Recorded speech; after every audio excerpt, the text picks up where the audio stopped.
Welcome to China Solar Valley. Located 300 kilometers south of Beijing, in the city of Dezhou, this is China's showpiece for a sustainable future. It boasts numerous records, including the world's largest solar-powered building, the world's longest street lit by photovoltaics, and the world's largest manufacturing base for solar thermal. In fact, nearly 70% of the city is powered by the sun. The project is spearheaded by Huang Ming, founder and chairman of Haimin, the world's largest maker of solar water heaters. The eye-catching headquarters of Haimin's Sun Moon Mansion is a gateway to China's Solar Valley. Today, Haimin produces more than double the amount of solar water heaters than the US and Canada combined. And it all started with a dream.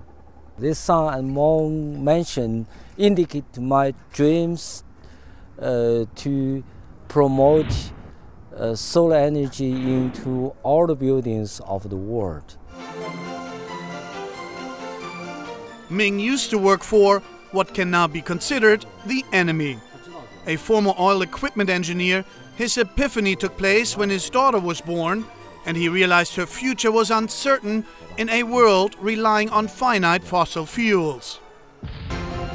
So he started moonlighting, building water heaters, eventually giving up his job and starting commercial production in 1995. Today, Haimin is a $300 million company with 60,000 employees. Costing less than $300, the heaters are springing up on rooftops all over China, residential and office buildings, schools and hotels.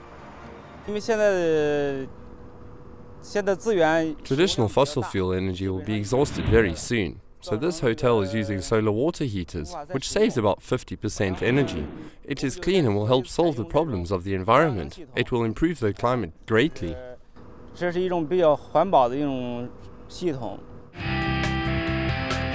Ming set another milestone, building the first solar-powered 5-star hotel, adjacent to the Haimin headquarters.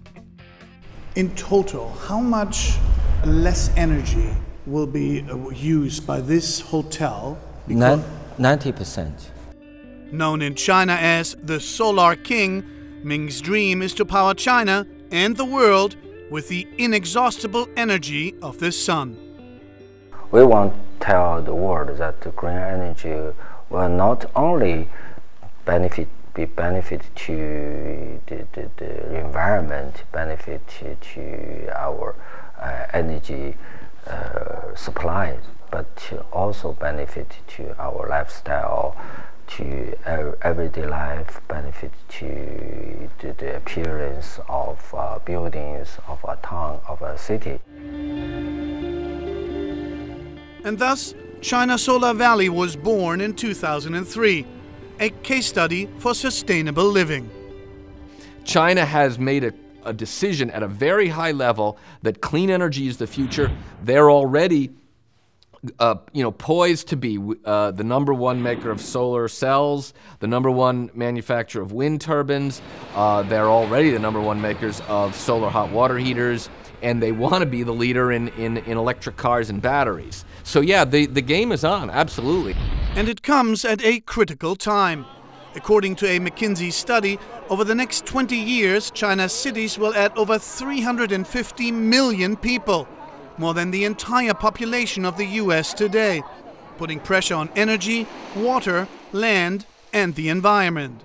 While companies like Haimin solely focus on solar and energy-saving products, increasingly other companies around the world are stepping up to help reduce their carbon footprint as well.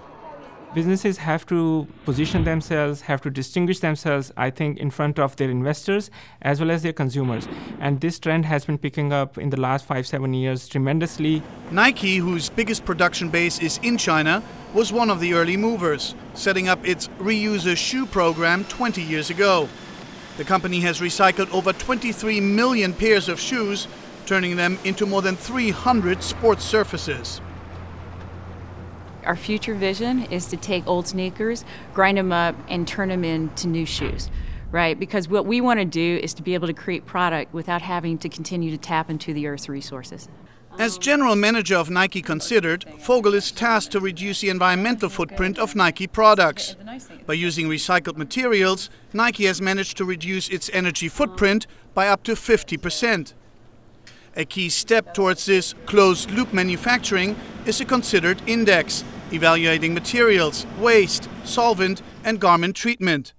It starts with the design process and trickles down to manufacturing and the consumers, who return their shoes to be recycled. We want 100% of all footwear to be considered by 2011 and 100% of all apparel by 2015. So just to put that into perspective, that would mean overall in footwear we'd have a 17% reduction in waste, we'd have a 20% increase in the use of environmentally preferred materials, making the company less dependent on scarce resources like petroleum or water. It's not just about a green product line, but a change of mindset. Nike is embracing sustainability, from its headquarters in Portland, Oregon, in part solar powered and in harmony with nature, to its on-site wind farm in Belgium. And we work with the World Wildlife Fund to reduce emissions in our own operations by 18% between 1998 and 2001, and they really helped us get going. And whilst we were doing that, we looked at renewable energy opportunities as well.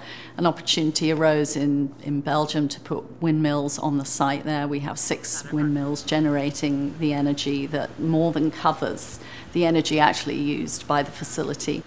And if a $19 billion behemoth is able to change, it sends a message to the corporate world. And we see this birth of a low-carbon economy as a huge transition from what was really an industrial model to something that is going to be based on low carbon in a world of constraint. And we need innovation. And constraint is often one of the best ways to get innovations. Impacting future generations and consumers, whether they'll be wearing recycled sneakers or benefit from clean energy. There are lots of environmental problems, such as the melting of the glaciers. We know that if we do not stop this, the Earth will be in a critical situation. It is our generation's mission and task to stop this. A sentiment the corporate world of today has begun to echo.